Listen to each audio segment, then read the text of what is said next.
پیارے آقا کی پیاری غذائیں۔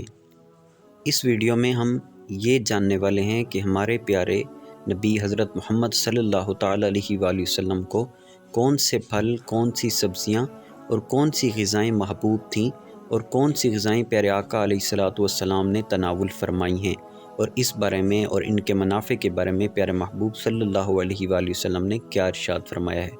ویڈیو سٹارٹ کرنے سے پہلے تمام دوستوں سے گزارش ہے کہ اگر آپ ہمارے چینل پر نئے ہیں تو ہمارے چینل کو ضرور سبسکرائب کریں، ویڈیو کو لائک اور ثواب کی نیت سے شیئر کریں۔ چلیے اب ہم اپنی ویڈیو سٹارٹ کرتے ہیں۔ مصطفیٰ جان رحمت، شمع بزم ہدایت، نوشہ بزم جنت، تاجدار ختم نبوت صلی اللہ تعالیٰ علیہ وآلہ وسلم نے اپنی حیات طیبہ میں جن غذاؤں کو شرف طعام بخشا، ان کی فضیلت اور افادیت سے کوئی مسلمان انکار نہیں کر سکتا۔ آپ صلی اللہ تعالیٰ علیہ وآلہ وسلم کی استعمال کردہ غذائیں جب لذت سے بھرپور ہیں، وہیں ان کے طبی فوائد بھی بے شمار ہیں۔ فوڈ ایکسپرٹس ان غذاؤں کی جو خوبیاں اور فوائد آج بیان کر رہے ہیں، وہ رسول غیب داں صلی اللہ تعالیٰ علیہ وآلہ وسلم آج سے 1400 سال پہلے ہی بیان فرما چکے ہیں۔ آپ صلی اللہ تعالیٰ علیہ وآلہ وسلم کی مقدس زندگی سادگی اور صبر و قناعت کا مکمل نمونہ تھی۔ حضرت سیدنا ابن عباس رضی اللہ تعالیٰ عنہما فرماتے ہیں، شہنشاہ مدینہ صلی اللہ تعالیٰ علیہ وآلہ وسلم کئی راتیں مسلسل فاقہ فرماتے۔ ام المؤمنین حضرت سیدتنا عائشہ صدیقہ رضی اللہ تعالیٰ عنہ فرماتی ہیں، 40 دن ایسے گزر جاتے کہ نبی کریم علیہ الصلوۃ والسلام کے کاشان اقدس میں نہ چراغ جلتا اور نہ ہی چولہا جلتا تھا۔ پوچھا گیا، پھر آپ کس طرح گزارا کرتے تھے؟ فرمایا، 2 کالی چیزوں یعنی پانی اور کھجور پر۔ آپ صلی اللہ تعالیٰ علیہ وآلہ وسلم لذیذ اور پرتکلف کھانوں کی خواہش نہیں فرماتے تھے، البتہ بعض کھانے آپ صلی اللہ تعالیٰ علیہ وآلہ وسلم کو بہت پسند تھے، جن کو بڑی رغبت کے ساتھ تناول فرماتے تھے۔ نبی کریم صلی اللہ تعالیٰ علیہ وآلہ وسلم کی چند مرغوب و محبوب غذاؤں کا مختصر تذکرہ سنیے۔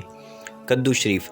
آن حضرت صلی اللہ تعالیٰ علیہ وآلہ وسلم کو کدو شریف پسند تھا اور سالن میں سے کدو کے پیسز چن کر تناول فرماتے۔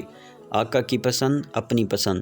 حضرت سیدنا انس رضی اللہ تعالیٰ عنہ کا بیان ہے کہ میں پیارے آقا صلی اللہ تعالیٰ علیہ وآلہ وسلم کے ہمراہ ایک دعوت میں گیا تو صاحب خانہ نے جو کی روٹی اور کدو شریف کا سالن پیش کیا۔ میں نے دیکھا کہ آپ صلی اللہ تعالیٰ علیہ وآلہ وسلم چن کر کدو تناول فرما رہے تھے، لہٰذا اس دن سے میں بھی کدو شوق سے کھانے لگا۔ ککڑی۔ حضرت سیدنا عبداللہ ابن جعفر رضی اللہ تعالیٰ عنہما فرماتے ہیں، میں نے سرکار مدینہ منورہ سردار مکہ مکرمہ صلی اللہ تعالیٰ علیہ وآلہ وسلم کو کھجور ککڑی کے ساتھ ملا کر کھاتے دیکھا۔ کھجور۔ سردار عرب و عجم صلی اللہ تعالیٰ علیہ وآلہ وسلم کھجور شوق سے تناول فرماتے تھے، خاص طور پر عجوہ کھجور آپ صلی اللہ تعالیٰ علیہ وآلہ وسلم کو بہت پسند تھی۔ انگور۔ نبی کریم صلی اللہ تعالیٰ علیہ وآلہ وسلم سے انگور کھانا بھی ثابت ہے، چنانچہ حضرت ابن عباس رضی اللہ تعالیٰ عنہما فرماتے ہیں، میں حضور اکرم صلی اللہ تعالیٰ علیہ وآلہ وسلم کی زیارت کے لیے گیا تو دیکھا کہ آپ انگور تناول فرما رہے تھے۔ خربوزہ۔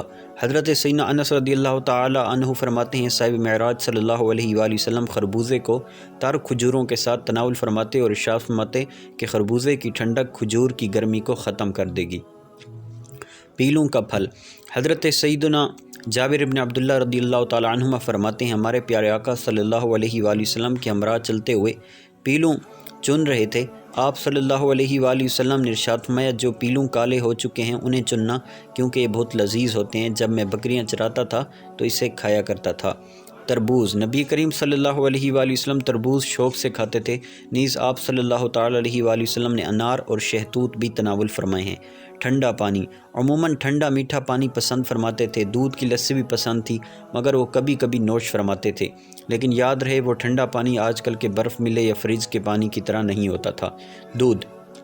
آپ صلی اللہ تعالیٰ علیہ وآلہ وسلم کبھی خالص دودھ اور کبھی دودھ میں پانی ملا کر نوش فرماتے تھے، اور کبھی کشمش اور کھجور پانی میں ملا کر اس کا رس نوش فرماتے۔ نبیذ۔ کھجور، کشمش، جو، چھواروں، گیہوں یا چاول وغیرہ سے تیار کیا ہوا مشروب نبیذ کہلاتا ہے۔ تاجدار رسالت صلی اللہ تعالیٰ علیہ وآلہ وسلم کھجور اور کشمش کی نبیذ شوق سے نوش فرماتے تھے۔ حضرت سیدتنا عائشہ صدیقہ رضی اللہ عنہا فرماتی ہیں، ہم حضور انور صلی اللہ تعالیٰ علیہ وآلہ وسلم کے لیے ایک مشکیزے میں مٹھی بھر کھجور اور کشمش ڈال کر نبیذ تیار کرتے۔ اگر ہم رات میں نبیذ بناتے تو حضور اکرم صلی اللہ تعالیٰ علیہ وآلہ وسلم دن میں اسے نوش فرماتے، اور اگر دن میں بناتے تو آپ رات میں نوش فرماتے۔ میٹھا۔ حضرت سیدتنا عائشہ صدیقہ رضی اللہ تعالی عنہ فرماتی ہیں، یعنی رسول کریم علیہ الصلوۃ والسلام میٹھا اور شہد پسند فرماتے تھے۔ حکیم الامت مفتی احمد یار خان نعیمی رحمۃ اللہ تعالی میرات المناجی میں ارشاد فرماتے ہیں، ایک حدیث میں مومن میٹھا ہوتا ہے اور مٹھائی پسند کرتا ہے۔ حلوے میں ہر میٹھی چیز داخل ہے، حتیٰ کہ شربت اور میٹھے پھل اور عام مٹھائیاں اور عرفی حلوہ۔ مروجہ حلوہ سب سے پہلے حضرت عثمان غنی رضی اللہ عنہ نے بنایا اور حضور انور صلی اللہ علیہ وآلہ وسلم خدمت میں پیش کیا، جس میں آٹا، گھی اور شہد تھا۔ حضور انور نے بہت پسند کیا۔ گوشت، آپ صلی اللہ تعالی علیہ وآلہ وسلم سے اونٹ، بکری، دمبا، بھیڑ، مرغ، خرگوش، بٹیر اور مچھلی کا گوشت تناول فرمانا ثابت ہے، لیکن ان میں سب سے زیادہ بکری کی دستی کا گوشت پسند تھا۔ حیث عرب میں ایک کھانا ہے جو گھی، پنیر اور کھجور ملا کر پکایا جاتا ہے۔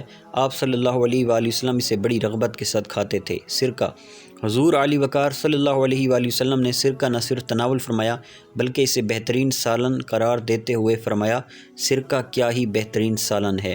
تلبینہ، جو دودھ اور کھجور سے تیار ہونے والی کھیر جیسی غذا ہے، نبی کریم علیہ السلام اسے بھی پسند فرماتے اور بالخصوص مریض کو بطور علاج کھانے کی ترغیب ارشاد فرماتے۔ مذکورہ بلا تمام اشیاء خورد و نوش ہمارے پیارے آقا مدینے والے مصطفیٰ صلی اللہ علیہ وآلہ وسلم استعمال فرمائی ہیں، لہٰذا انہیں استعمال کرتے وقت محبوب کی ادا کو ادا کرنے کی نیت بھی کی جا سکتی ہے کہ جس چیز کو محبوب نے اپنا لیا اس کو اپنا لینا بھی محبت کی ایک علامت ہے۔